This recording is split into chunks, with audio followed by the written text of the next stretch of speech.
Sir आपसे पहला सवाल ये है कि आजकल जनरल पॉपुलेशन में बैक पेन की समस्याएं बहुत ज़्यादा बढ़ गई है।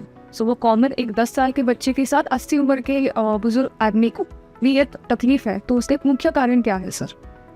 बैक पेन आजकल एक एपिडेमिक हो गया है। मतलब जैसे मैडम ने बताया कि 10 साल का एक लड़का भी मेरे ओपीडी में होता है और 80 साल के बुजुर्ग भी मेरे ओपीडी में होते हैं बैक पेन को लेकर।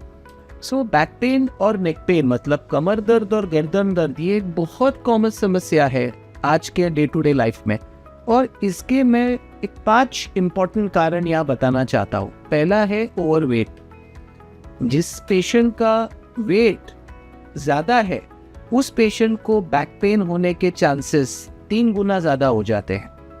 Second important cause is lack of exercise. मैं हमेशा बोलता हूँ कि हर किसी ने 45 मिनट्स डेली एक्सरसाइज करना ही चाहिए 6 डेज अ वीक, जिसमें हफ्ते में 2 दिन वेट ट्रेनिंग, हफ्ते में 2 दिन योगा और हफ्ते में 2 दिन कार्डियो एक्सरसाइजेस ये होनी चाहिए।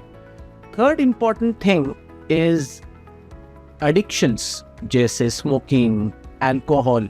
Smoking is the biggest killer. Smoking में निकोटिन होने के कारण आजकल हम देखते हैं कि बहुत younger generation is very heavy into smoking.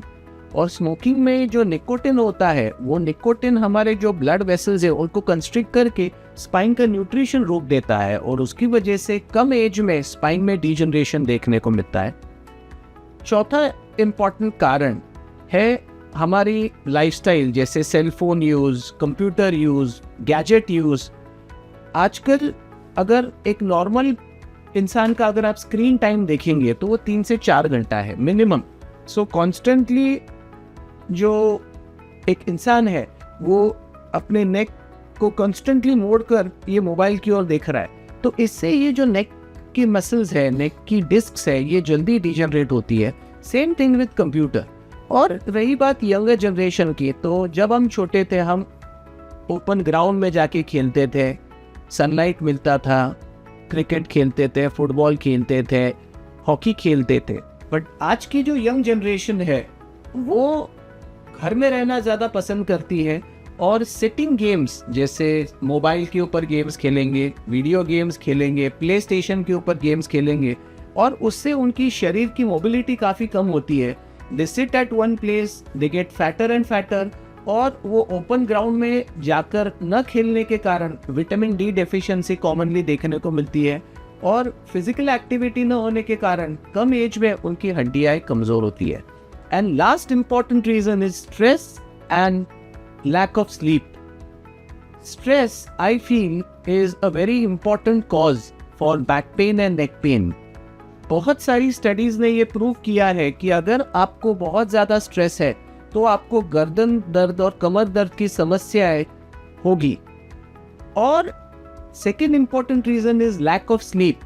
अगर आप 7 घंटा रोज नहीं सो रहे तो आपके पूरे बॉडी को एडिक्वेट रेस्ट नहीं मिलेगा और कम स्लीप के कारण आपको मसल फटीग, आपको इरिटेबिलिटी और किसी भी काम में आपका मन नहीं लगेगा। मुझे लगता है कि ये 5 इंपॉर्टेंट कारण है बैक पेन आज के जो तारीख में इतना ज़्यादा बढ़ रहा है वो। और एक 6th रीज़न भी मैं ऐड करूँगा और वो है डाइट।